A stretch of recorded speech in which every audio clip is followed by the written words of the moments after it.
Starlight Express! It's back! It never really went away, but it's back in London, and I was lucky enough to see it front row. So let's talk about the new version of Andrew Lloyd Webber's Starlight Express.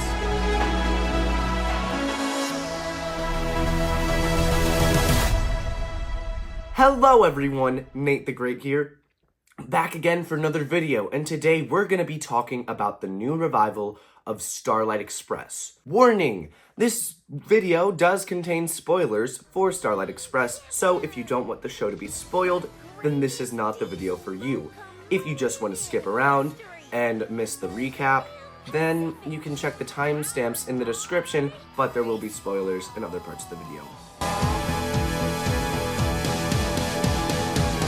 What is Starlight Express? Starlight Express is a musical about trains where all the performers are on roller skates and look like Transformers just a little bit. With drag makeup too. With such iconic lines as "nobody can do it like a steam train." How could you not love this show? But it is awesome. Starlight Express is about a child racing their trains to find out who is the champion engine of the world. It's a steam versus diesel versus electric story. But wait, there's more. Much more, which we are going to talk about. So, let's start off with the stage. There are a few areas that you can sit in. There's the back, which gives you a broad view over everything. There's the back of the racetrack, which you get to see the racing up close. And there's the first class carriages section, which is how they are labeled on the tickets, and I gotta love it, because train puns. I was in carriage 2, and I was in the front row, and this is what my view looked like. It was a great place to sit, and I was very immersed in the show, and had an amazing time. I highly recommend those seats if you can get them. There were always trains around me, and I was always making eye contact with the actors. It was extremely memorable, and it's one show that I will never forget seeing. Now, I am from Kentucky, and that's the United States, so it was a long journey for me to go see Starlight Express. But was it worth it? Short answer, yes. But let's talk about it.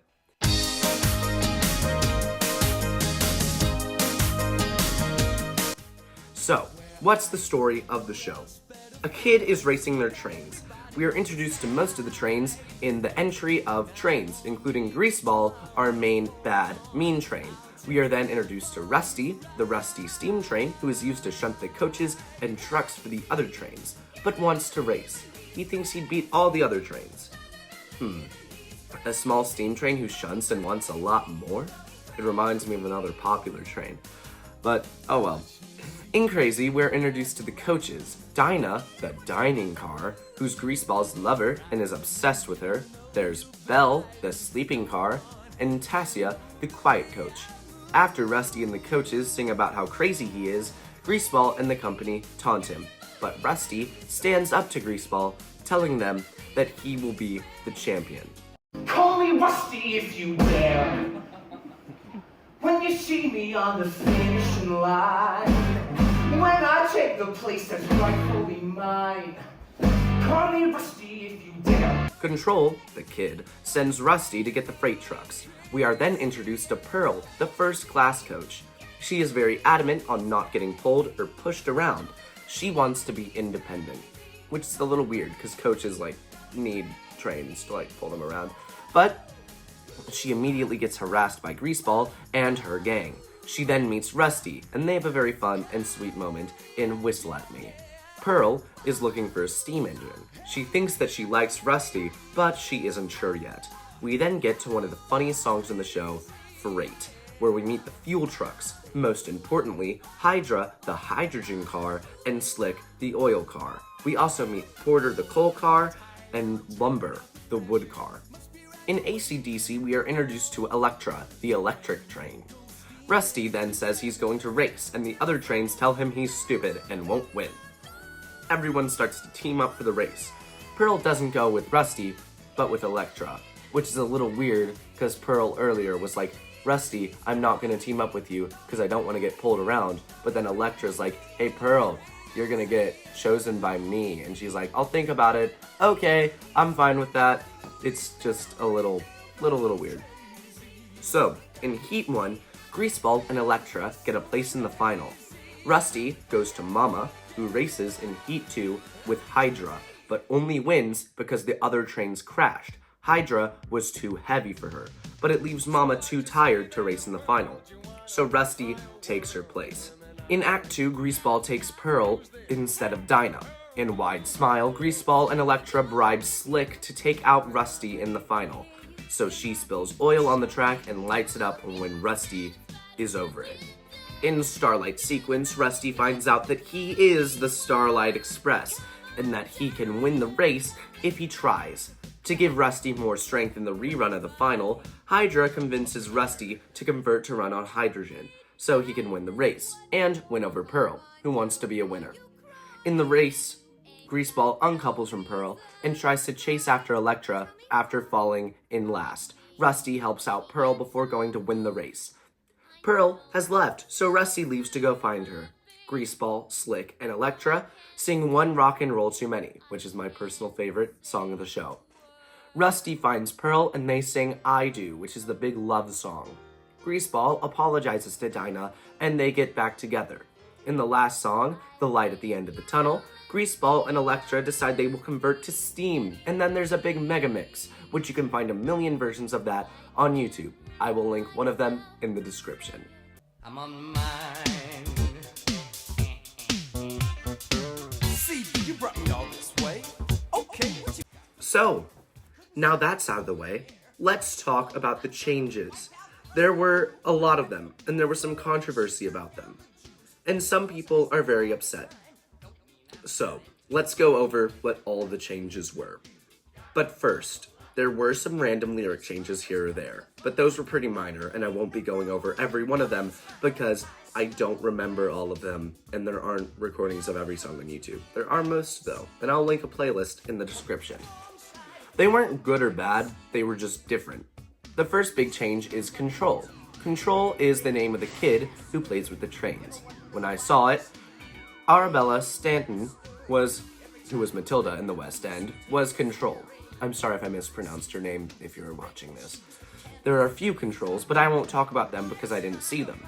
But Control is no longer just a voice. They are on stage for most of the show, which I preferred because it really felt like a kid just playing with their trains. And there were some fun moments where Controlled the trains, and it was really funny. It also helped with the character development because they would talk to Pearl and be like a mentor to her. And I really liked that, and I thought it worked amazingly. In the old versions, the other racing trains had nationalities, but in this one, they have colors, like Green Arrow and Blue Lightning to name a few. I prefer this change because some of the original trains were stereotypical, but I do miss the Italian train in Coda of Freight. Who is that? Oh boy, here comes trouble! It's the reigning champ! Greaseball's a girl? Okay. One of the most notorious changes with this new production is that Greaseball has always been, up until this point, played by a male actor. But in this production, Greaseball is played by a woman. Now, 2 days before I saw the show, Al Knott, the main Greaseball, the principal actor, had an accident during one of the races, and her and Jessica Vox, who played Blue Lightning, were admitted to the hospital. So, my Greaseball was Lara Vina Ascanta. I'm so sorry if I mispronounced that. Anyway, she had been put in the night before, and I would have never guessed it was her second time doing the show. She was an amazing performer and played that role super well. She had the right carefree attitude and played the role perfectly. One standout moment for her was at the end of Pumping Iron, where instead of saying, "I'm so beautiful," she says, "I'm so pretty." And it was just so carefree, like, I'm saying this, but you should already know. Look at me, I'm Greaseball. But it was amazing. I met her after the show and we had a very sweet moment, which I'll talk more about at the end of the video, so stick around. So what did I think of a girl Greaseball? I loved it. As an actor, Greaseball is a role that I would love to play at some point, and I was a little hesitant going in about this change, but I was blown away. And in the end, after seeing and experiencing the show, it didn't matter what the gender of the actor was who was playing Greaseball, or a lot of the changes. She was really amazing and played the role extremely well. To all the people saying that this ruins the show, it really doesn't. And you should actually see the show before commenting on a YouTube video about how it's been ruined, because it isn't exactly the same as it was 40 years ago. It's a train. Trains don't have genders. Then again, I do understand that people may have different opinions, but I do think that you should see the show before saying horrible things about it. But hey, that's my opinion. Tell me yours in the comments below, but be respectful. I'll remove the comments if you aren't. It's okay to have different thoughts, or to not like something, but be nice about it. So, in the end, I liked Greaseball as a woman. I thought Lara did a great job, and she's now one of my favorite actresses of all time. I can't wait to see what you do, Lara. And if you're watching this, good luck. You're doing amazing. Control! Coaches will identify themselves. Okay, here we go. A Lotta Locomotion is gone. No. A Lotta Locomotion is no longer a part of the show. It's now a song called I Am Me, which has been living rent-free in my head ever since I saw the show. I'm gonna be so honest. I hate A Lotta Locomotion, and the later A Whole Lotta Locomotion. The only part I really had anything positive to say about was Ashley the smoking car, which I just think is kind of funny. But that cut was needed. Ashley is no longer in the new version. In the 2017 workshop, there was a song called I Got Me, which I also wasn't a huge fan of. It was the Coaches Can Be Bad song. But the new one is more of a pick-me-up for Pearl after being bullied by Greaseball. It was a whole lot of fun, and really helped with the character development. See what I did there? A whole lot of fun, like a whole lot.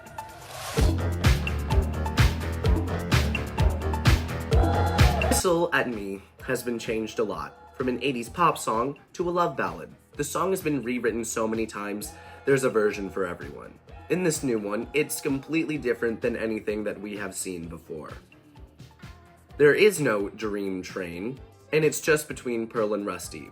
Rusty whistles for Pearl, and they make it their little friendship secret. It's a sweet moment, and I prefer this version because it does a lot better at developing the characters. I feel like in the other versions, the characters didn't have much development, and the end kind of happened too quickly.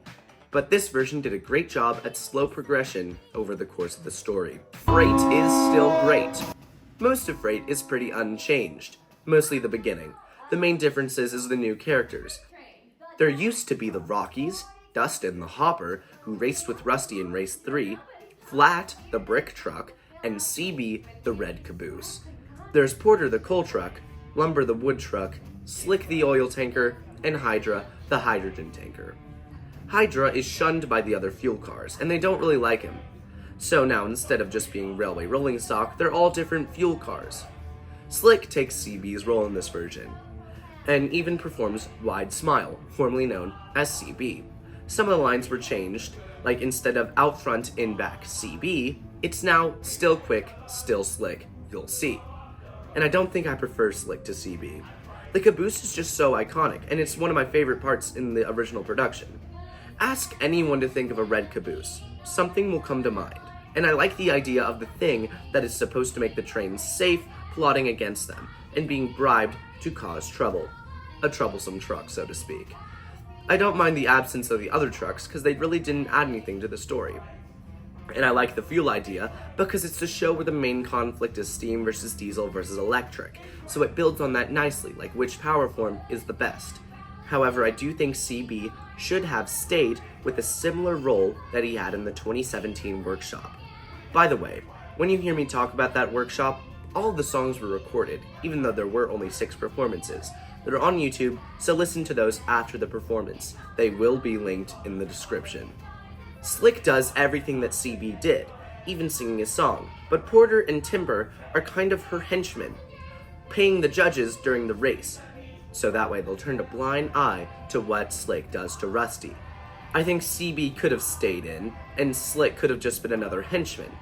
Slick was played by Emily Martinez, and she did amazing. Her riffs were incredible. But I would have cast her as CB. I have been successfully sidetracked. Pun intended. Oh well. Freight is still one of my favorite songs from the show, and I like the changes and the characters in it. I still would have preferred CB, but I like Slick. It's a fun character. There is an added song in the show called Laughing Stock, which is more of a rolling stock reprise, not to be confused with the Coda of Freight, which is still in the song and remains relatively unchanged.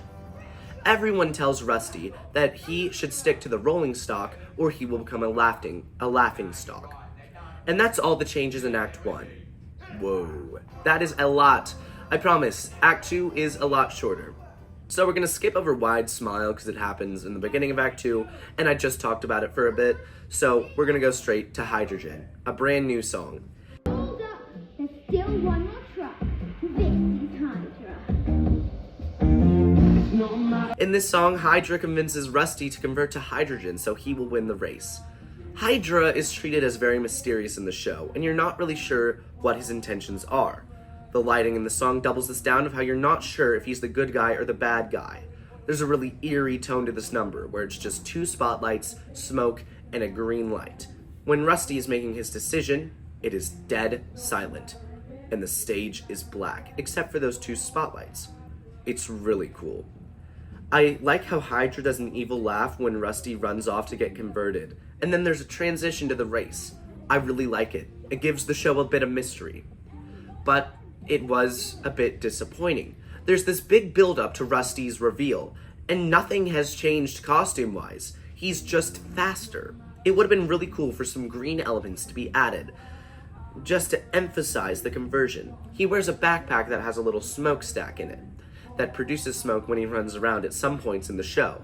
I think it would have been cool for like a green one to have been swapped out, like silver with some green highlights. I love it when romance occurs on the railroad. The steam. I Do was the last big change for the show. It's the final love song. It has gone from Only He and Only You to Next Time You Fall in Love to I Do. There's nothing wrong with I Do, but it just doesn't stick out to me like the other songs in the show. I only remember a few snippets of it. But my favorite version of the final love song is Only He, Only You. There's a lot from Only You in the song as well, especially the end. There's a point in every show where the writers kind of get burnt out writing the music, and I think this is where it happened, and they just wanted to be done. And I've never not laughed at Pearl and Rusty, King of the Track, but now it's just repeated. Andrew Lloyd Webber was so done. But that's about it for the changes. And to finish this up, I'm going to talk about my personal experience going to see Starlight Express.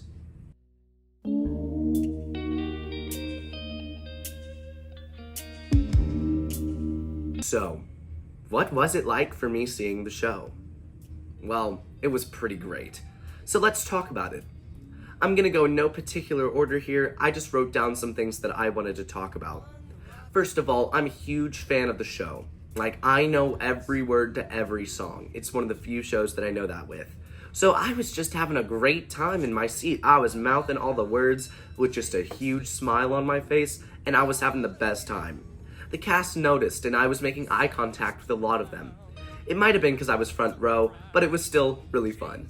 One thing to me that was really interesting is that I went with my mom, and she knew nothing about the show, and she thought it was going to be really weird. She ended up still thinking it was really weird, but she loved it. I mean, I can't blame her. It's a musical about trains racing and falling in love. So yeah. So at my show, there were a few stops. The first was after AC/DC and right before Pumping Iron.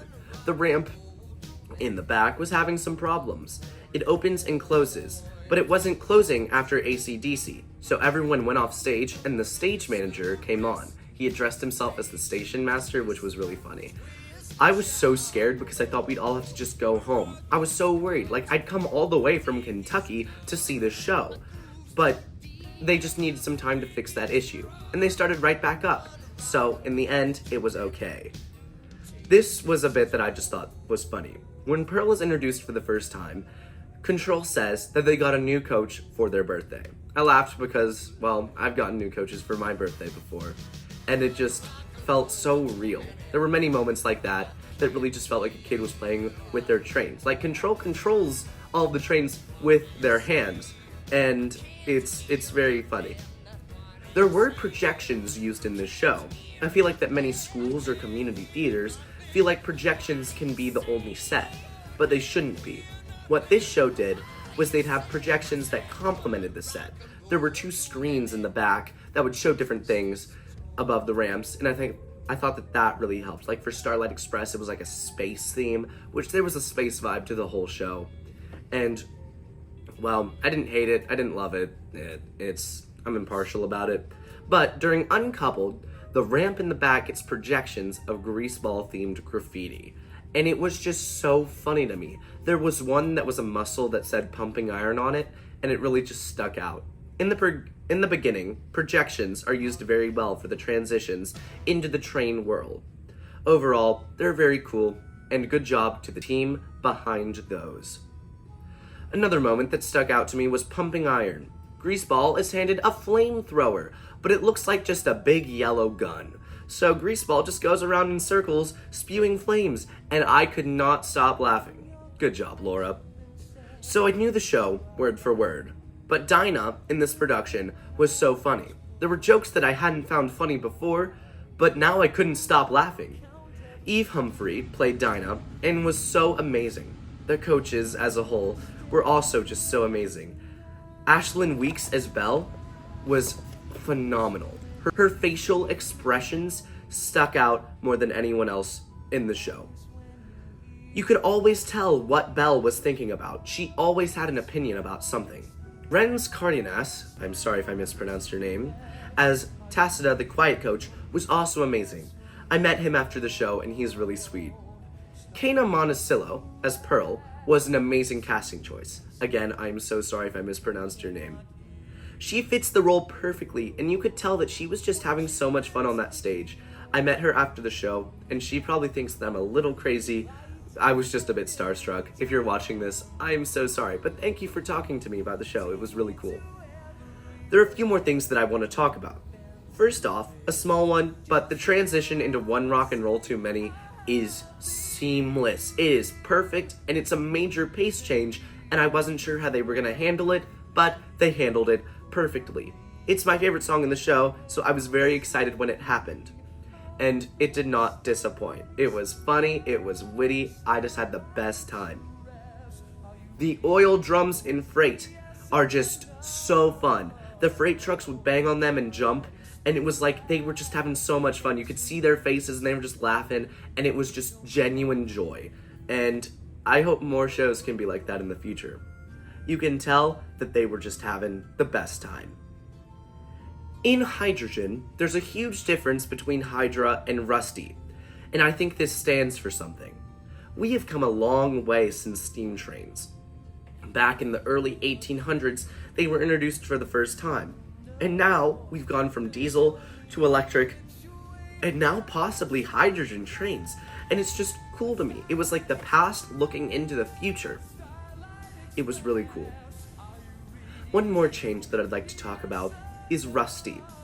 There were some comments on one of the videos that I saw saying that this person didn't like how Rusty had a more soft singing tone compared to the other characters, which were more powerful, and it was different than the original cast, which I do understand. It was very different, but in the end I really liked it. It was more of a pace change, and while the other trains were just so loud and trying to fight over who was being the best, here's Rusty just having a great time and just trying to be himself. And I really liked that. It made you like Rusty more. I preferred it, honestly. So, meeting the cast. That was great. I met a lot of them. I met that night's Rusty, Pearl, Tacita, Belle, Hydra, Control, Green Arrow, and Greaseball, who were all super nice. Thank you for talking to me. I really wanted to meet Asher Forth because I follow most of the cast on Instagram, but I see him in everyone's stories. He's just a silly guy. He's very nice. I caught him in Renz Cardenas together, and they were super nice. I'm an actor and had recently gotten my first Broadway callback for a lead, and I got to talk to them about it. And I'm still waiting to hear about that, but it was so cool. They were all super nice about it. And, well, there may be one name that I'd mentioned before, but I hadn't talked about that much. And that's because I thought she deserved her own section of this video review.